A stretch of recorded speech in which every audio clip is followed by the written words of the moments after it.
हजरत मोहम्मद बिन अबू बकर रदी अल्लाह ताला अन्हु फरमाते हैं, इसको साहिब सुबुल हुदा व रिशाद इमाम यूसुफ सालेही ने नकल फरमाया। कहते हैं कि मैं हुजूर के साथ एक जंग पे गया तो वापस हम आ रहे थे, तो उस जंग में बड़ी फतह हुई। 5वां हिस्सा माले गनीमत का हमने सरकार की बारगाह में नजराना पेश किया तो 80 ऊंट हुजूर के हिस्से में भी आए, इतना नफा मिला। वापस आ रहे थे तो एक जगह शाम का वक्त हो गया, कुछ इलाका अच्छा मिला तो हुजूर ने फरमाया सफर आगे ना करो, यहीं पड़ाव कर लो, पता नहीं आगे जाके कोई ऐसी अच्छी जगह मुयस्सर आए ना आए।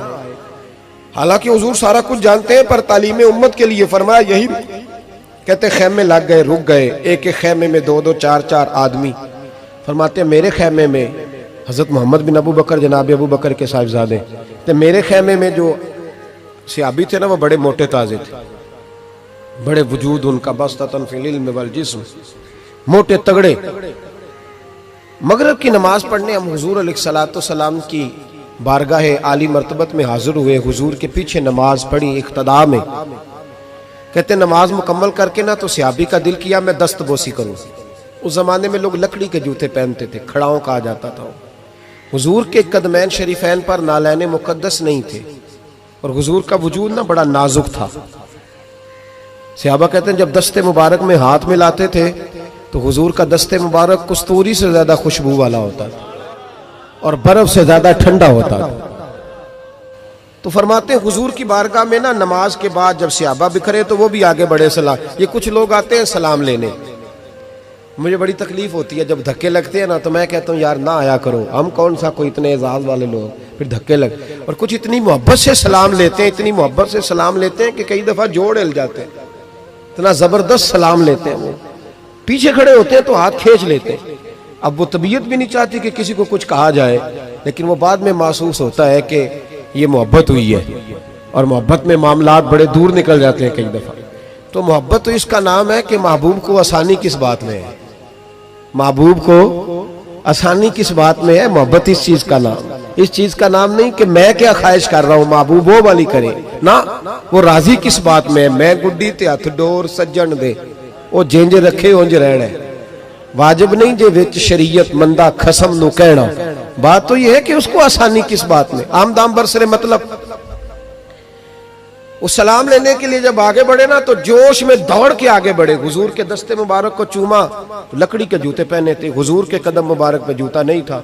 उन्होंने अपने पैर से हुजूर का पैर दबा दिया। तो जो है मेरी बात पर, ये बाटा के जूते पहनने वाला जब किसी का पैर दबाता है ना और बंदा भी तगड़ा हो तो एक दफा समझ आती है कि किसी ने पैर दबाया है। तो महबूब के दस्ते मुबारक में छड़ी रहती थी, सुन्नत मुबारक है छड़ी रखना, आसाम मुबारक। जब उस सहाबी ने पैर दबाया ना तो नबी पाक अब वो छोड़ भी नहीं रहे, देर हो गई, पैर पे पैर रख के खड़े। तो तकलीफ महसूस की सरकार ने, तो छड़ी पेट में चुभई, फरमाया यार मेरा पैर तो छोड़ दे। अब वो पीछे हटे तो बड़े परेशान हुए कि ये मुझसे क्या हो गया, कांपने लगे, रोने लगे। हुजूर ने फरमाया कोई बात नहीं जाओ। सहाबा ने भी जरा घूर के देखा, महबूब नीचे बैठ गए, अपना कदम मुबारक दबाया। हजरत मोहम्मद बिन अबू बकर कहते हैं अपने खेमे में हम लोग चले गए। इशा की नमाज भी हुजूर के पीछे पड़ी, पर वो सहाबी सारी रात सो नहीं सके। यार ये मुझसे क्या हो गया, गिरा जोन की निगाह से वो संभल नहीं सकता, मैंने हुजूर को तकलीफ दी, महबूब को तकलीफ दी। कहते वो तड़पने लगे, रोने लगे। ये मुझ सारी रात मैं तसल्ली देता कि यार वो कोई ऐसी वैसी बात नहीं, अल्लाह ने हमारे महबूब को रहमत लिल आलमीन बनाया और हुजूर जानते हैं कि तूने जानबूझ के ऐसा नहीं किया। लेकिन वो अंदर का जो है ना वो माहौल, वो उनको सोने नहीं देता। कहते हैं सहरी का वक्त हुआ तहज्जुद का, तो सैयदना बिलाल हबशी आए, खेमे के बाहर खड़े हो, कहने लगे बंदा किधर है जिसने कल मगरिब के वक्त हुजूर का पैर दबाया, किधर है? कहते हैं अब तो वो और डरे और कहने लगे लगता है मेरी मुजम्मत में कुरान आ गया। महबूब की गैर इरादी बेअदबी भी अल्लाह को पसंद नहीं। कहा लगता है आयतें आ गई, पता नहीं मेरे बारे में क्या हुक्म आया होगा, आप अपने अब्बा से कह के मेरी सिफारिश कराएंगे, जनाब सिद्दीक अकबर से कहेंगे, कहीं ऐसा ना हो कि मेरी दुनिया भी जाए और आखिरत भी जाए। कहते तड़पते सिसकते दरे रसूल पे पहुंचे, सहरी का वक्त, हुजूर तशरीफ फरमा है। कहते अब मैं और वो मुंतजिर थे कि कोई ऐसा हुक्म आएगा पता नहीं क्या बनेगा और उस हुक्म के मामले में फिर कहां तक बात जाएगी। कुर्बान जाए, जब हुजूर के सामने खड़े हुए तो सारा कुछ जानने वाले महबूब ने अपनी उम्मत की तालीम के लिए फरमाया, भाई इशा के बाद ही तुझे बुलाने का इरादा हुआ था, फिर ख्याल आया कि तू कहीं सोया होगा, शहरी में लोग उठ जाते हैं तहज्जुद के लिए, इसलिए तुझे बुलाया है। फरमाते हैं अब इंतजार था कि वो बड़ी बात आए, डर रहे थे, लेकिन कुर्बान जाए नबी पाक ने पैर दबाने का जिक्र ही नहीं फरमाया। हुजूर फरमाने लगे बुलाया इसलिए है कि कल शाम मैंने तेरे पेट में छड़ी चबो दी थी, तुझे तकलीफ हुई होगी तो अल्लाह की रिजा के लिए माफ नहीं कर देता। जनाब मोहम्मद बिन अबू बकर कहते हैं पहले तो वो अकेला रोता था, अब हम सब ने रोना शुरू कर दिया।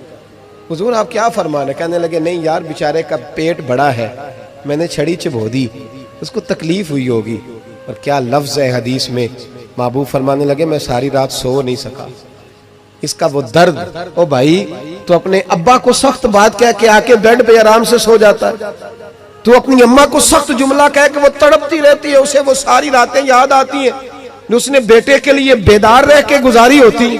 तू एक फिक्रा कह के तू सोचता ही नहीं, कहने वाले तो कह ही देते हैं, ये सुनने वाले हैं जो कमाल करते हैं, तूने ख्याल ही नहीं किया। महबूब फरमाने लगे सो नहीं पाया, चल अल्लाह की रिजा के लिए माफ कर दे। तो कहने लगे हुजूर वो तो मैंने पैर दबाया था इसलिए आपने मुझे छड़ी चबोई, आप क्या कह रहे हैं? तो महबूब फरमा देखे वजाहत देखे, महबूब फरमाने लगे तूने तो अन देखे पैर दबाया था, मैं तो देख रहा था, मुझे नहीं छड़ी चबोनी चाहिए थी, चल तू क्या मैंने माफ किया। तो अर्ज करने लगे हुजूर जिस तरह आप राजी है मैं भी उसी तरह ही राजी हूँ। महबूब फरमाने लगे तू तो राजी है पर मैं नहीं अभी राजी। हुजूर आप कैसे राजी होते हैं? फरमाया जी 80 ऊंट मेरे हिस्से में आए हैं, अगर तू सारे तोहफे में कबूल करे तो मैं राजी हो जाऊंगा, तोहफे में रख ले सारे। कौन देता है देने को, फाजिल बरेलवी का अंदाज में जरा देखिए, कौन देता है देने को, इसका पंजाबी तर्जुमा है कि कौन देता है, देना वास्ते जिगरा चाहिए, कौन देता है देने को, मुंह चाहिए, देने वाला है सच्चा हमारा। और